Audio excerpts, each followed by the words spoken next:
wajar. Wajar kemudian Nabi Isa itu disembah, itu wajar. Karena yang kelihatan oleh mereka bukan Isa.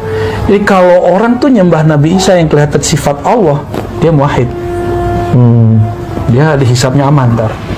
Jadi nanti kan Nasrani ini kan dihisap nih. Apa yang dilihat pada Nabi Isa? Jika dia aku melihat engkau ya Allah, selamat dia. Tapi kalau melihat Isa binti Maryam tapi anak Allah, udah lewat. Mengucapkan selamat atas hari raya orang non-muslim selama iman kita terjaga dan tidak ikut-ikutan dengan imannya mereka, itu boleh karena itu hanya berdimensi sosial, tidak berkaitan dengan akidah.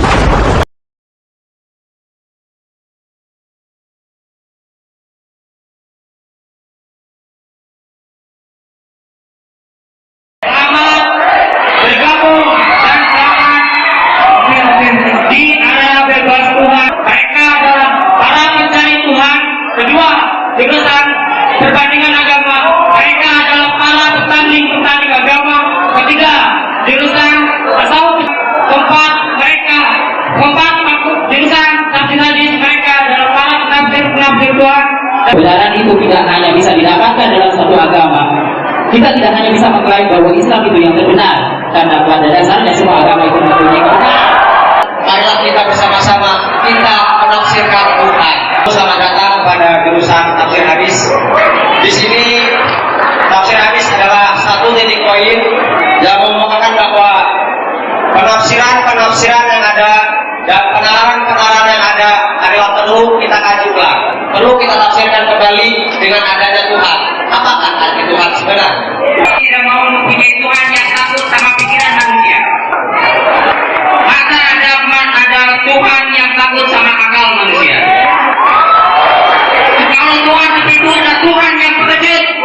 Kelompok atau orang kalau rasionalis maka akan menyimpang. Kalau nas atau wahyu Al-Quran atau As-Sunnah kurang ngena di otaknya, di nalarnya, dia tolak, kemudian dia tafsirkan sendiri semau dia. Dan itu yang terjadi pada Mu'tazilah dan banyak sekali orang-orang yang mengikuti filsafat. Pendidikan kampus sekarang yang sekuler mayoritasnya mengikuti pendidikan era atau ala Mu'tazilah, tapi tidak dengan penyebutan Mu'tazilah. Kenapa begitu? Atau mungkin antum dulu yang ngampus merasakan juga terjebak dalam trik-trik Mu'tazilah tanpa sadar. Mu'tazilah itu super rasionalis. Rasionalis berarti apa? Apa-apa didahulukan dengan rasio. Mahasiswa sekarang ini, barat dan kalangan syaitan dan orang-orang yang berkiblat pada barat dalam urusan agama maupun ngaku muslim, itu mereka berusaha bagaimana pemuda-pemuda ini mengikuti konsep barat. Pakai Mu'tazilah itu laku di barat karena pakai rasio. Bagaimana style Mu'tazilah menjangkiti kampus-kampus kita yang sekuler? Mahasiswa dibiarkan untuk berbicara semau dia. Dosen-dosen membebaskan mahasiswa bicara. Mahasiswa dibiarkan liar dalam berpikir, terserah dia mereka gimana pendapatan ilmu mereka. Kemudian mari diskusi. Dosen kemudian jadi apa? Jadi orang-orang yang pemalas, ngajar malas. Dibandingkan dengan guru TK, lebih gigih guru TK. Maka hasilnya mahasiswa culun, malas, ilmunya sedikit, ngomongnya banyak. Dosennya datang, jelasin sedikit saja, kemudian ngasih tugas, habis satu sesi 1,5 jam, jelasin cuma 15 menit, ada pertanyaan, sisanya diskusi. Yang ngoceh tuh para mahasiswa. Kemudian boro-boro dosennya menjadi hakim dan membenarkan yang benar dan menyalahkan yang salah. Tapi biarkan semua berkicau. Kacau ini sistem kayak gini. Islam ini bisa hancur ini kalau misalnya pemahamannya seperti ini, gaya berbicara dan gaya beragamanya, berilmunya seperti ini, nggak ilmiah sama sekali. Dosen adalah fasilitator katanya, dia memfasilitasi aja, menyelenggarakan diskusi. Kemudian mahasiswanya yang ngoceh, diskusi, bikin makalah semaunya dia. Terciptalah cetakan-cetakan yang sangat tidak berkualitas, tidak paham ayat, tidak paham hadis, tidak tahu bagaimana perkataan salaf, tidak paham bahasa Arab juga. Tapi keluar cetakan S1 sarjana agama Islam, gak ngerti bahasa Arab, gak ngerti hukum-hukum syar'i, dan karena digojlokin 4 tahun itu kegiatan, event, bikin ini, bikin makalah, bikin diskusi, gak ada untuk menuntut ilmu betul-betul lebih dalam. Tercipta guru-guru agama rasionalis, kemudian bilang yang merezekikan itu adalah Allah, iya, tapi yang baik-baik saja. Adapun yang harta haram bukan Allah yang merezekikan, melainkan hamba itu sendiri yang merezekikan. Ini konsep Mu'tazilah. Dia nggak sadar kalau sudah terperangkap. Udah kadung lulus sarjana ngajar, di sekolah-sekolah, meracuni sekolah-sekolah. Kesasaran dari orang-orang barat ini anak-anak muda. Dibuat bagaimana supaya dalam masalah agama jadi orang yang rasionalis dan independen dari nas-nas wahyu, sehingga bisa menerjemahkan sendiri semau dia, menafsirkan semau logika dia. Semua berbicara dengan nalar, semua berbicara dengan menurut saya. Ilmu filsafat ini, kalau dia menjelaskan tentang ilmu ketuhanan, maka hukumnya haram. Bagaimana beberapa kelompok dalam Islam seperti Mu'tazilah, Jahmiyah, yang mereka menolak sifat-sifat Allah, itu ternyata berakibat daripada ilmu kalam. Ilmu kalam ini buah daripada ilmu filsafat yang mereka dalami. Dan ilmu filsafat ini tentunya bukan ilmu dari Islam, ilmu dari Yunani. Dan ilmu filsafat ini sudah ada 700 tahun sebelum Masehi, sebelum Nabi Isa lahir. Ilmu filsafat ini sudah ada di zaman Yunani kuno. Mereka mencari dan memahami ketuhanan itu dengan akal. Jadi kalau sesuatu itu tertolak oleh akal, maka ketuhanan itu ditolak. Mereka memberikan persyaratan, kalau dikatakan Tuhan, maka harus memiliki persyaratan A, B, C, D. Dan yang memberikan persyaratan itu adalah mereka ahli filsafat. Maksud kami mengharamkan ilmu filsafat ini, mohon maaf, hanya dalam perkara ketuhanan. Mereka ingin mempelajari Allah Subhanahu wa taala tapi dengan ilmu filsafat. Tapi kalau yang disebut dengan filsafat kedokteran, filsafat biologi apa, itu tidak ada masalah karena ini perkara dunia. Silakan mempelajari filsafat itu. Tapi kalau filsafat yang memahami tentang Allah Subhanahu wa taala, tentang kemahaesaan Allah Subhanahu wa taala, ini diharamkan oleh para ulama untuk berdalam-dalam dalam mempelajari ilmu kalam, atau disebut juga dengan ilmu mantik. Kok tidak ada dua, ada disebut dengan ilmu kalam atau ilmu mantik. Ilmu kalam dan ilmu mantik adalah ilmu bagaimana kita bisa menggunakan logika kita. Orang biasanya kalau sudah berdalam-dalam dalam ilmu kalam ini dan ilmu mantik, dia logikanya hebat, jago, terkadang dalam berdebat pun luar biasa. Orang awam akan tersihir dengan penjelasannya. Kenapa? Karena dia menggunakan logikanya. Bahkan logikanya itu digunakan dalam memahami sifat Allah. Ini yang bahaya. Kenapa banyak sebagian kaum muslimin ya, mereka menolak sifat Allah beristiwa, berada di atas langit? Karena nggak sesuai dengan logika mereka. Gak mungkin Allah di atas langit. Kalau Allah di atas langit, berarti Allah membutuhkan langit. Padahal Allah adalah Khalik. Tidak mungkin Allah butuh kepada makhluk. Akal. Ini buah daripada ilmu kalam, buah daripada ilmu mantik. Jadi banyak saudara kita itu menolak sifat Allah dikarenakan ilmu kalam ini. Ini tuh diantara perkara yang sangat mengecewakan orang-orang Asy'ariyah. Mereka mengaku pengikut Abu Hasan al-Asy'ari, ternyata bukunya yang ada sekarang ini bertentangan dengan keyakinan apa? Mereka itu hanya mengikuti Ar-Razi abad ke-6 kalau tidak salah. Nah, Ar-Razi ini dalam Asasut Taqdis dia menolak istiwa alal arsh dengan otak beliau. Beliau mengatakan akal beliau, seandainya Allah di atas arsh, berarti Allah lebih kecil daripada arsh, berarti karena yang di atas lebih kecil daripada di bawah. Dan berarti Allah butuh kepada arsh karena yang di atas butuh kepada yang di bawah. Kalau begitu tidak boleh kita mengartikan Allah di atas arsh.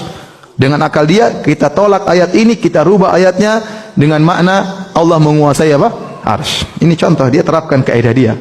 Semua dalil yang bertentangan dengan akal harus ditolak. Di antara penolakannya dengan apa? Takwil. Maka dibantah sangat mudah ya. Kita bilang tidak semua yang di atas lebih kecil daripada yang di bawah. Buktinya langit lebih tinggi daripada apa? Bumi. Dan langit lebih besar daripada bumi.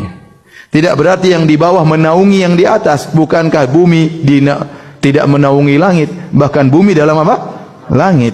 Tidak semua yang di atas butuh kepada yang di bawah. Bukankah langit tidak butuh kepada bumi? Rafa'as samaa bi ghairi amadin tarawunaha.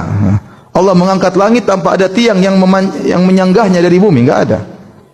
Kalau langit dan bumi saja, langit di atas ternyata langit lebih besar daripada bumi, langit tidak butuh kepada bumi, langit yang di atas mengayomi yang di bawah, itu antara makhluk dengan makhluk, apalagi antara Allah dengan makhluk. Allah di atas ars bukan berarti Allah lebih kecil daripada ars. Dia pakai akal dia, menurut akal dia mungkin yang terhebat. Menurut dia tidak masuk akal, menurut banyak orang masih masuk akal.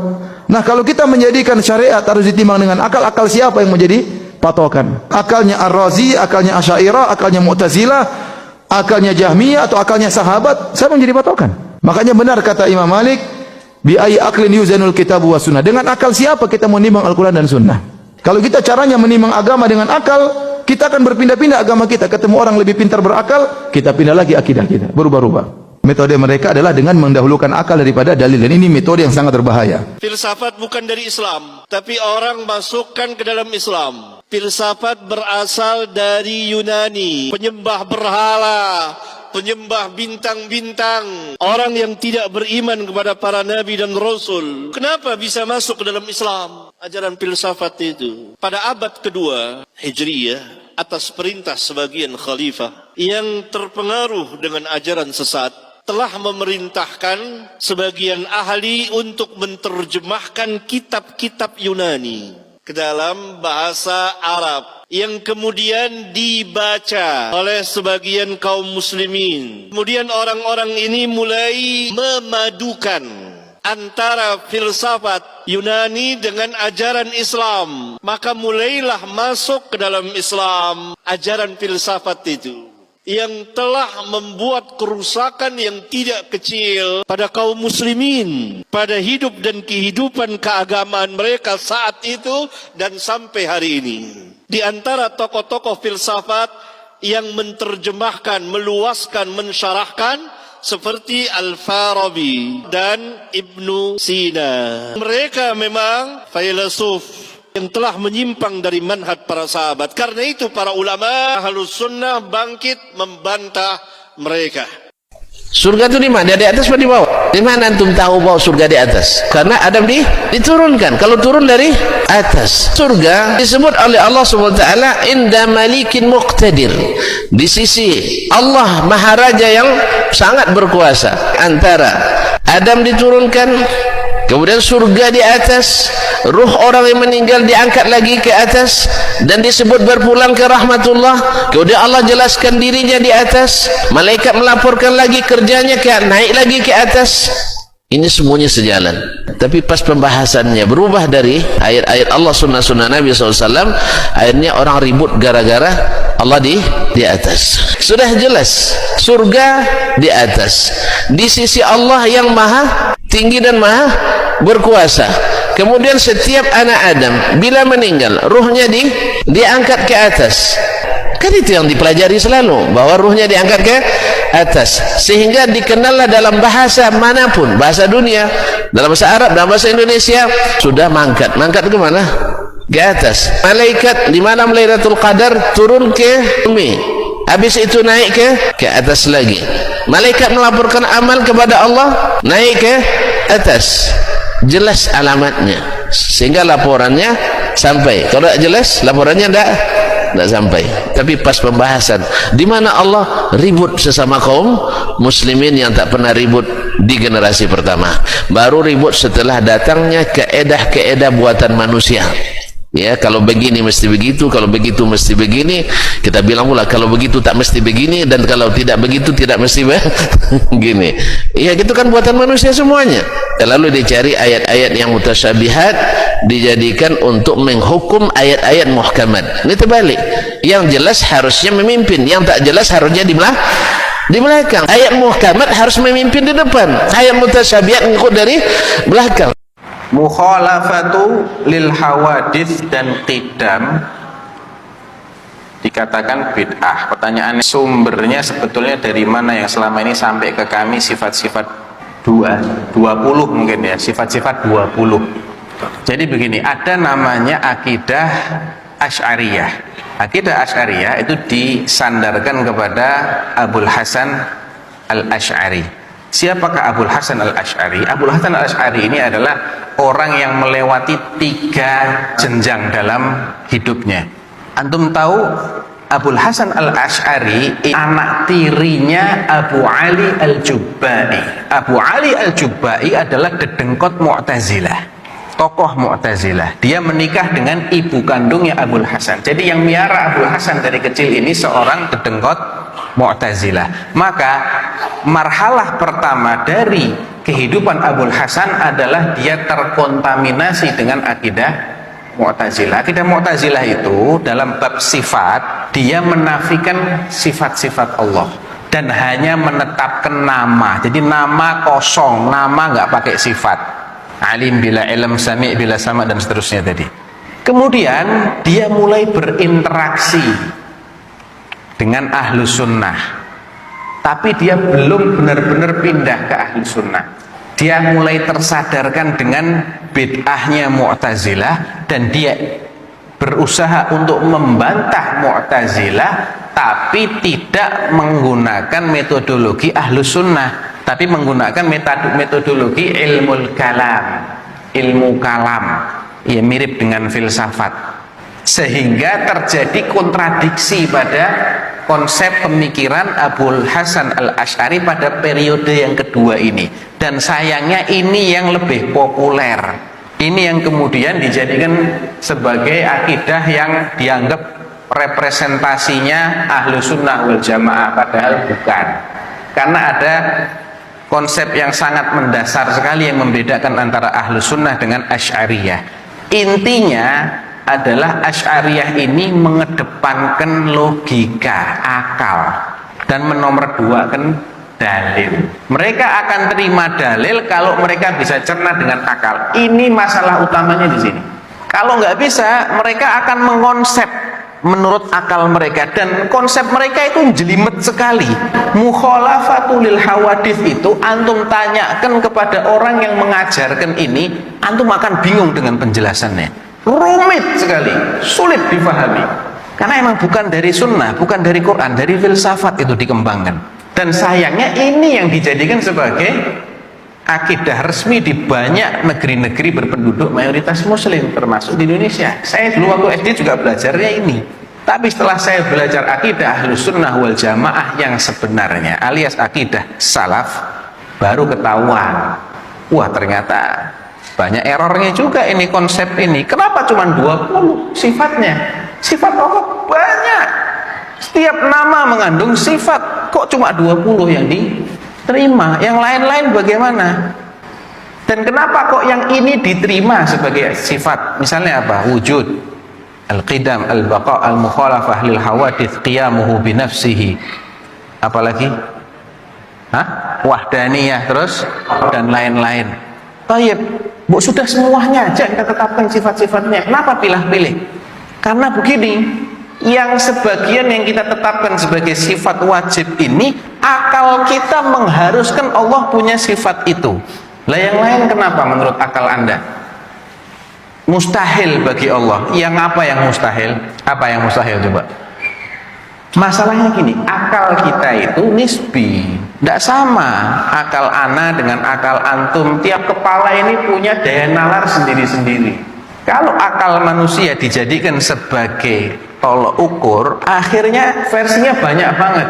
Yang dianggap masuk akal oleh sebagian orang, dianggap tidak masuk akal oleh orang lain. Contoh, gampang aja, di masa yang sama, peristiwa Isra masuk akal menurut Abu Jahal, dan dedengkot-dedengkot orang kafir masuk akal? Enggak. Menurut Abu Bakar, masuk akal. Lah kenapa jadikan akal sebagai tolok ukur? Sudah, tolok ukurnya dalil saja. Kalau akal nggak bisa mencerna, memang itulah konsep keimanan. Jangan semua konsep keimanan suruh paham. Gampang kan akidah ahlus sunnah? Nggak susah kan? Gitu loh. Jadi yang pencetuskan sumbernya dari itu, dari filsafat, dari ilmu kalam. Dan ilmu kalam itu mulai meracuni akidah kaum muslimin seiring dengan diterjemahannya kitab-kitab filsafat Yunani. Itu di masa Daulah Abbasiyah itu marak sekali itu. Penerjemahan kitab-kitab Yunani itu yang menjadi pencetus lahirnya akidah-akidah yang menyimpang ini. Jadi bid'ah itu terjadi dalam perkara akidah juga. Bukan hanya amaliyah, tapi ada bid'ah dalam akidah. Bid'ah qadariyah, bid'ah jabriyah, bid'ah mu'tazilah, khawarij, rafidhah. Itu mulai dari akidah, nanti akhirnya melahirkan ritual-ritual yang bid'ah juga. Yang ingin saya tanyakan, bagaimana hukum belajar ilmu filsafat dalam Islam? Kalau ilmu filsafat tersebut berkaitan dengan ilmu duniawi murni, filsafat politik misalnya, filsafat kimia misalnya, filsafat fisika misalnya, ya nggak jadi masalah. Tapi kalau filsafat agama nggak boleh. Kita nggak perlu orang filsafat untuk memahami agama Islam. Paham? Makanya Imam Syafi'i murka atau tidak suka dengan orang yang pelajari filsafat. Beliau mengatakan, hukmi li ahlil kalam an yujradu bin ni'al wal jara'id. Hukumanku bagi orang yang pelajari ilmu kalam hendaknya dipukul dengan sendal dan dengan pelepah korma. Kenapa orang kalau belajar ilmu kalam rusak? Dan sudah banyak buktinya. Ini terjerumus dalam bid'ah Jahmiyah, dalam bid'ah Mu'tazilah, dalam bid'ah Asy'ariyah. Ya, kebanyakan mereka adalah belajar ilmu filsafat. Subhanallah, saya pernah ketemu dengan mahasiswa dari Universitas Islam di Indonesia, belajar filsafat, akhirnya tidak sholat. Dia kena apa? Liberal. Nanti kita dapati sisi lain, sufi yang ekstrim, kemudian saya pada apa? Ma'rifat. Sudah tidak perlu apa? Sholat. Ini adalah orang-orang yang telah keluar dari Islam. Kamu yang tidak sholat bukan umat Muhammad. Ya, karena kamu sudah keluar dari syariat apa? Muhammad. Dia mengatakan saya sudah mencapai derajat ma'rifat, telah gugur syariat. Ya, berarti kamu bukan umat Muhammad. Umat Muhammad harus mengikuti syariat siapa? Nabi Muhammad sallallahu alaihi wasallam. Sementara Rasulullah sallallahu alaihi wasallam sakit-sakitan saja salat. Sallallahu alaihi wasallam aja salat dan ingin salat berjamaah sampai pingsan, kemudian sadar, mandi lagi, ingin berangkat, pingsan lagi. Subhanallah, Nabi seperti itu saja salat. Apakah Anda lebih hakikat daripada Nabi sallallahu alaihi wasallam? Apakah Anda telah mencapai derajat ma'rifat sementara Nabi tidak mencapai derajat ma'rifat? Apa jawaban mereka? Nabi sudah mencapai derajat ma'rifat, cuma Nabi mencontohkan. Subhanallah. Jadi Nabi harus tetap salat. Tapi sahabat-sahabat Abu Bakar, Umar dan seterusnya belum sampai derajat ma'rifat. Kenapa mereka semuanya salat? Mau jawab semuanya mencontohkan? Kenapa enggak ada yang mencontohkan ma'rifat? Sebutkan satu saja sahabat meninggalkan salat yang sudah mencapai derajat ma'rifat.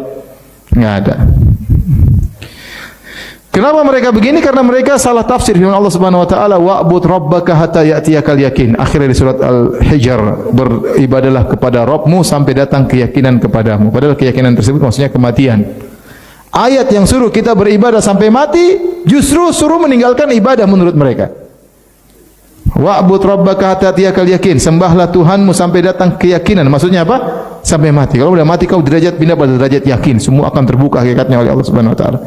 Itu ayat menyuruh kita beribadah sampai mati, malah dibalik penafsirannya oleh mereka, kalau sudah yakin enggak usah ibadah. Ya sudah, mereka merasa diri mereka apa? Yakin. Ini berbahaya ya. Kadang-kadang terkena pemahaman liberal, terkadang terkena pemahaman sufi yang ekstrim ya, sehingga meninggalkan salat dan sepakat ulama hukumnya kafir kepada Allah Subhanahu wa taala. Yang terlibat dalam ilmu kalam itu pasti jauh dari sunnah Nabi sallallahu alaihi wasallam. Bahkan imam yang ahli dalam ilmu kalam di antara Imam Ar-Razi menyatakan di akhir hayatnya, kami sibuk mengumpulkan kila wa qala, katanya. Dan lihat ilmu kalam itu mengumpulkan ucapan orang-orang kafir, kata si Plato, ya, kata si Pluto, Aristoteles, terus orang-orang tidak beriman. Ahli filsafat Jerman, Sigmund Freud, Sigmund apalah macam-macam. Dan mereka akan terus tergiring dalam kekufuran. Dan sudah banyak contohnya yang dulu mengucapkan kata-kata yang sangat kotor di kampus yang berlabel Islam seperti di Bandung, spanduk-spanduk menyebut naudzubillah, ucapan yang saya sendiri tidak, walaupun sekedar menjelaskan terasa berat mengucapkan. Mereka adalah para pecinta ahlul kalam. Dan memang kesia-siaan para ahli ilmu, yang orang-orang ahli ilmu kalam dalam sejarah kita, para pendahulu kita, yang kemudian di akhir hayatnya bertaubat dari ilmu kalam. Karena apa? Ilmu kalam itu menghasilkan kebingungan. Nah, gimana kita nak menjadikan patokan benar dan salah itu bersandarkan pada akal telanjang saja, tak didukung dengan dalil. Di sinilah letaknya kerusakan ilmu ini. Sehingga banyak orang menafikan sifat-sifat Allah Subhanahu wa taala dengan alasan tak masuk akal. Misalnya ada sebagian karena ilmu ini menurutnya tak masuk akal, Allah dalam hadis Nabi yang sahih, sepertiga malam terakhir turun ke langit dunia atau langit pertama, yaitu tanda kemurahan Allah menjemput doa kita. Siapa yang berdoa aku kabulkan, siapa yang minta ampun aku ampunkan. Menurut mereka tak masuk akal, main akal lagi ya. Berarti kalau seandainya Allah pindah ke langit pertama, berarti aras tinggal, aras kosong, jadi tidak masuk akal. Kalau saya sangat masuk akal, karena saya punya akal. Anda mengatakan bahwasanya kalau Allah turun berarti meninggalkan aras, karena Anda mengukur dengan ukuran apa? Makhluk dasman turun dari kursi meninggalkan kursi. Bukankah menganalogikan al-khaliq kepada makhluk, mengkiaskan sesuatu yang berbeda? Boleh. Kias ini adalah kias ma'al fariq, maka fasidul i'tibar, maka natijanya fasid, rusak. Kalau barang rusak boleh dipakai? Ini akidah rusak. Di makhluk sendiri kita bisa pakai secara akal untuk meyakini ini. Ada ruh, di mana tinggalnya? Tidak tahu ya. Ada ruh kan? Nanti kalau mati boleh kami otopsi. Kami nak cari di mana tempat ruh itu tinggal. Ruh ketika seorang sudah mati keluar nggak? Ada tempat yang ditinggalkannya. Minta nanti diotopsi, diperiksa. Di mana, lubang mana ruh kemarin? Gak ada meninggalkan tempat, ikhwan. Walaupun dia keluar tapi tidak meninggalkan tempat. Ini pada makhluk saja terjadi. Tidak ada tempat yang dikosongkannya. Antum punya akal? Boleh kami hilangkan akalnya? Akal itu ada benda. Di mana tempatnya? Ikhlas di antara ahli filsafat. Ada yang mengatakannya di hati. Ada yang mengatakannya di otak. Ada yang mengatakannya di dengkul. Dan ada ahli filsafat yang mengatakan buah diletaknya, mohon maaf ya, di kemaluan. Ada yang mengatakan begitu. Pasalnya orang kalau sudah ikut syahwat hilang akalnya katanya. Ada yang mengatakan begitu, bukan saya ya. Saya bukan ahli filsafat memang. Bila akal itu hilang, tolong periksa tempatnya di mana. Tidak ada kan?